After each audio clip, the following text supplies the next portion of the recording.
상의의 로그, 비로그. 지금 시작합니다.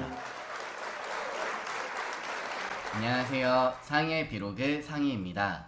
그동안 잘 사셨어요? 오늘 상의의 비로그에서 다룰 책은 출판사 책세상에서 출간한 팀 로마스 저자님의 툭하면 기분 나빠지는 나에게, 이 책으로 함께합니다. 툭하면 기분 나빠지는 나에게, 책 제목이 독특하죠.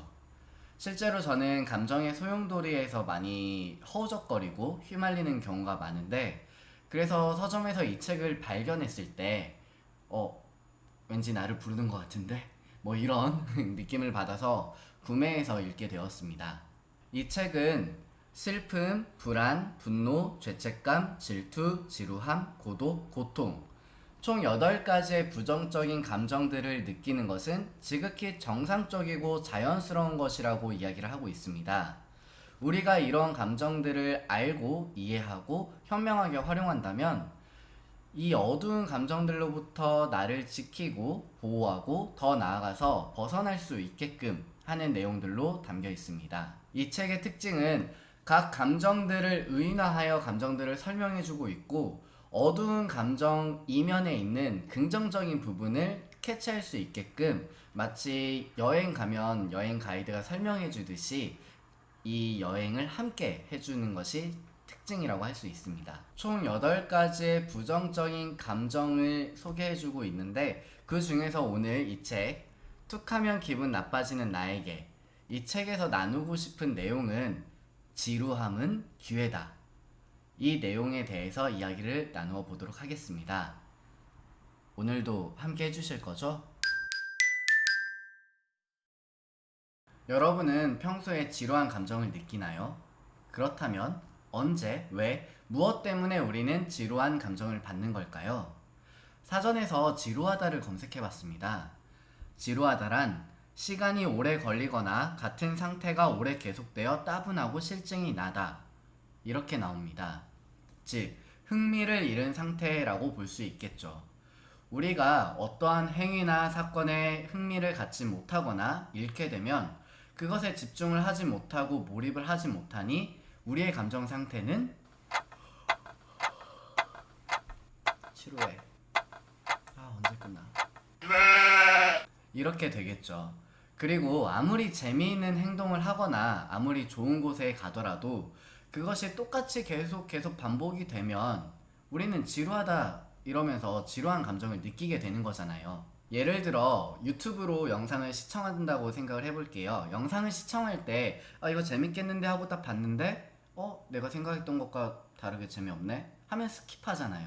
그리고 다른 영상을 찾아보거나, 혹은 유튜브도 뭐 재미없다 그럼 다른 걸 하거나, 이렇게 우리는 지루함을 느낄 때 뭐 새로운 행동을 찾거나 아니면 환경을 찾거나 이러한 선택들을 하게 되는 걸로 저는 생각을 합니다. 물론 그러한 행동이 잘못되었다라고 이야기를 하는 것이 아닙니다. 지루한 그 시간을 좀 벗어나고자 하는 우리의 선택이잖아요. 그쵸? 이렇게 지루한 감정에 빠질 때면 우리는 뭐 재밌는 거 없을까 하면서 새로운 것을 찾게 되죠. 그런데 책에서는 지루함에 깊이 빠진 상태로 있는 것은 어떨까? 라고 흥미로운 제안을 합니다. 이 문장을 봤을 때 지루함에 빠져 있으라고? 그럼 무의미하게 시간을 보내라는 건가? 이게 무슨 말이야? 라고 의문을 갖게 되었어요. 왜냐하면 저는 그동안 지루하지 않게 시간을 보내야 된다, 열심히 살아야 된다, 하루하루 최선을 다해야 된다, 이런 말을 정말 많이 들었거든요. 그래서 번번이 번아웃 증후군을 겪으면서 슬럼프에 빠지기도 했고, 지루한 시간을 오래 보내다 보면 무기력해지기도 하고, 그래서 그런 시간을 보낸 제 자신을 굉장히 자책하면서 다시 뭐 하려고 했었던 것들을 열심히 한다든지 뭐 이렇게 지냈었거든요. 그런데 지루함에 깊이 빠진 상태로 있으라는 이 얘기가 조금 의아하게 받아들여졌습니다. 그렇다면 저자님은 왜 지루함에 깊이 빠진 상태로 있으면 어떨까? 라고 제안을 했을까요? 그 이유 읽어드릴게요. 지루하고 평범하거나 피상적으로 보였던 일들이 갑자기 신비하고 흥미롭기까지 한 깊은 우물이 될 수도 있다 라고 합니다. 그러면서 명상하는 거, 명상을 예로 들고 있는데 읽어드릴게요. 명상할 때 호흡에 주의를 집중하는데 평소 당연하게 여길 뿐 멋진 일이라고 생각하는 경우가 드문 이 행동이 뭔가 변화를 일으킬 수도 있다. 이 사소한 생리적 과정은 자기 본성에 관한 귀중한 가르침을 주고 새로운 존재의 길로 인도할 수 있다. 저자님이 명상을 예로 든 이유가 이런 것 같아요. 우리는 대부분 특별한 경우를 제외하고 자가호흡을 하고 있죠. 숨을 쉬고 있잖아요. 저도 그렇고 여러분도 그렇고. 우리 몸의 기본적인 기능이니까요. 명상에서의 호흡은 자연스럽다기보다는 호흡을 의식적으로 통제함으로써 우리의 마음을 편안하게 만들어주는, 이완시켜주는 기능을 하고요. 같은 호흡이지만, 당연하게 느껴지는 호흡이지만 명상에서의 호흡은 심지어 우리의 행동을 변화시켜주는 기능을 또 제공하기도 하고요. 물론 명상을 할 때 조금 지루함을 느끼기도 하잖아요. 호흡을 천천히 들이쉬고 천천히 내쉬고 이것을 반복하면서 일정하게 반복을 하면 지루하잖아요. 그런데 이 지루함 속에 그 뒤에는 긍정적인 면이 있죠. 아까 말씀드린 것처럼 내 마음을, 어지러운 마음을 편안하게 만들어주기도 하고 번뜩이는 아이디어가 떠올라서 내 행동을 변화시켜주는 기능을 또 하니까요. 226쪽에 나와 있는 내용 읽어드릴게요. 지루함에 대한 지금까지의 평가가 한정된 사고방식에서 나온 것이며 지루함에 머무는 것은 마음의 장벽을 부수고 우리를 일상에 묶어두는 선입견에서 벗어나게 한다.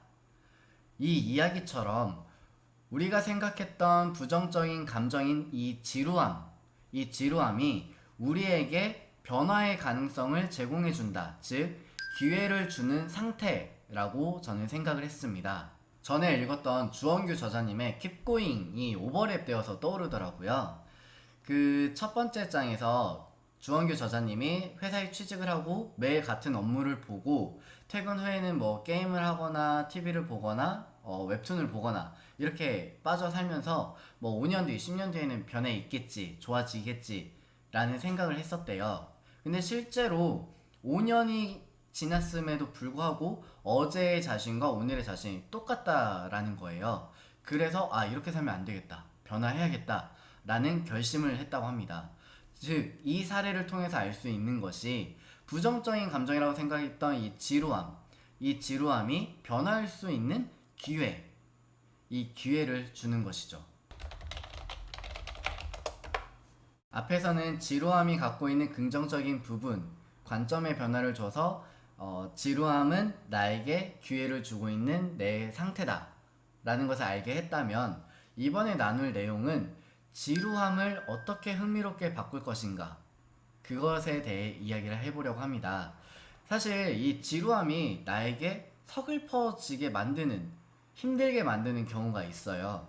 내가 성장을 위해서 했었던 행동이 내가 원하는 결과값이 나오지 않음에도 불구하고 계속적으로 원하는 그 결과를 얻기 위해서 반복해야 될 때가 있잖아요.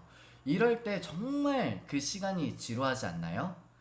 책에서는 그 지루함을 견뎌라 라고 이야기를 하고 있습니다. 지루함까지 참아야 되는 건가? 라는 반발심도 생길 수도 있지만 왜 견뎌야 하는지 그것에 대해 이야기를 나눠보도록 하겠습니다. 먼저 책 236쪽 내용 읽어드릴게요. 무엇이든 대충 한두 번만 해서는 더 나은 사람이 되지 않는다. 개인적으로 성장하기 위해서는 꾸준히 노력을 쌓아야 한다. 그리고 237쪽에는 어느 분야에서든 누구나 경험해야 하는 어설픈 시기를 거쳐 탁월한 수준이 되려면 각오를 다지고 상당한 시간 동안 연습해야 한다. 어쩌면 탁월한 기량은 반복의 지루함을 견딘 보상이라고 할 수 있을지도 모른다 라고 이야기하고 있습니다. 이 내용은 뭐 대부분 알고 있고 식상한 내용이죠. 그쵸? 당연히 무언가를 배울 때 익숙해질 때까지 그만큼 시간과 노력을 투자해야 된다는 거 다 알고 있잖아요. 그래야 성장하니까. 그럼에도 불구하고 이 반복하는 과정에서 지루하게 느껴질 때, 이 느껴지는 경우, 이 지루한 순간을 어떻게 하면 흥미로운 순간으로 바꿀 수 있을까요? 저자님은 238쪽에 미하이 칙센트미하이 박사의 연구를 인용하고 있는데 그거 먼저 읽어드릴게요. 칙센트미하이는 일정한 기술이 필요한 활동을 하되 그 활동의 난이도와 그것을 잘 해낼 수 있는 참가자의 능력이 일치할 때 참가자들이 가장 즐거움을 느낀다 라고 적혀 있습니다. 쉽게 말해서 생각한 대로 안 풀릴 때는 내 능력보다 난이도가 높아서 흥미를 잃는 거고, 내 능력보다 이 난이도가 낮으면 또 너무 쉬우니까 흥미를 잃고 지루함을 얻게 된다라는 이야기입니다. 예를 들어 제가 어렸을 때 피아노를 배운 적이 있어요. 처음에는 아기 때니까 초등학교 2학년 때라서 뭐 도레미 이거 할 때는 진도가 나가니까 재밌었거든요. 근데 계속 똑같은 것만 반복하니까 재미가 없는 거예요. 어느 정도 익숙해지니까 아 이건 이렇게 치면 되는구나, 이렇게 연주하면 되는구나, 너무 익숙해진 거죠. 근데 이 다음 과정을 나가지 못했어요. 왜? 이 과정에서 너무 쉽게 나가고 갈 때마다 똑같은 걸 하니까 지루한 거예요. 만약에 선생님이 이 다음 거를 혹은 조금 더 재밌는 걸 저한테 줬다면, 아니면 제가 그걸 찾았다면 좀 더 꾸준히 계속 했을 텐데 피아노 학원 간다고 집에 거짓말을 하고 친구들이랑 오락실 가고 놀았습니다. 지루함을 느끼니까 새로운 거를 그 당시에 찾은 거죠, 저는. 네, 물론 그게 지금 와서는 조금 아쉬워요.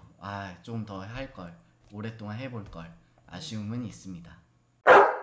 저의 예를 들어서 이야기를 했지만 여러분도 저와 같은 경험을 했으리라 생각이 듭니다.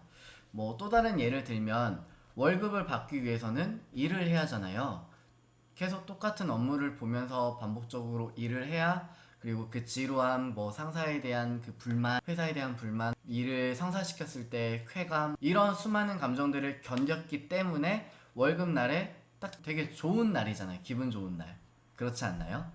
어찌되었건 여러분이 원하는 결과물을 얻기 위해서, 내가 성장하기 위해서는 그만큼 시간이 투자가 돼야 되고, 그만큼의 감정, 지루한 감정이든 뭐 질투든 분노든 이런 수많은 감정들을 견뎌야만 얻을 수 있다라는 거, 여러분도 이미 알고 계시리라 생각이 듭니다.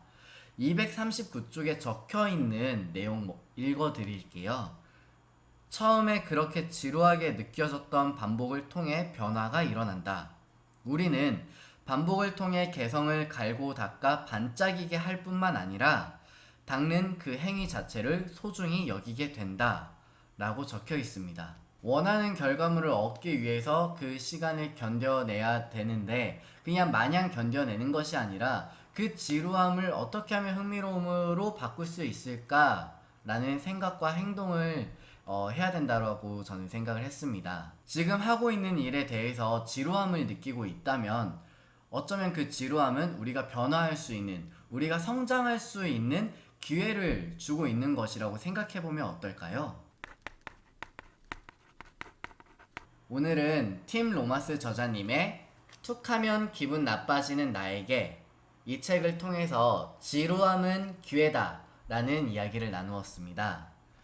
사실 나이를 먹으면 먹을수록 조금 일상이 단조로워지니까 지루함을 굉장히 많이 느끼는 것 같아요. 그런데 관점을 달리해서 우리가 지금 느끼고 있는 이 지루한 감정을 흥미로운 순간으로 바꿀 수 있는, 변화할 수 있는 기회를 주고 있다 라는 이야기를 통해서 조금 토닥토닥 해주고 싶었습니다. 삶이 지루하고 지치고 어두운 감정에 빠져있는 분들에게 이 문장을 읽어드리고 싶어요. 어둠 속에서 우리의 길을 밝혀주고 아무리 캄캄한 밤이라도 희망찬 새벽의 빛으로 이어진다. 슬기롭게 어두운 시간을 헤쳐나갈 수 있길 응원하겠습니다. 왜냐하면 여러분은 귀한 존재이니까요. 우리 귀하고 너무 소중한 너나드리님들, 오늘 영상 시청해주셔서 감사하고요. 다음 영상으로 만날 때까지 우리 잘 살자요.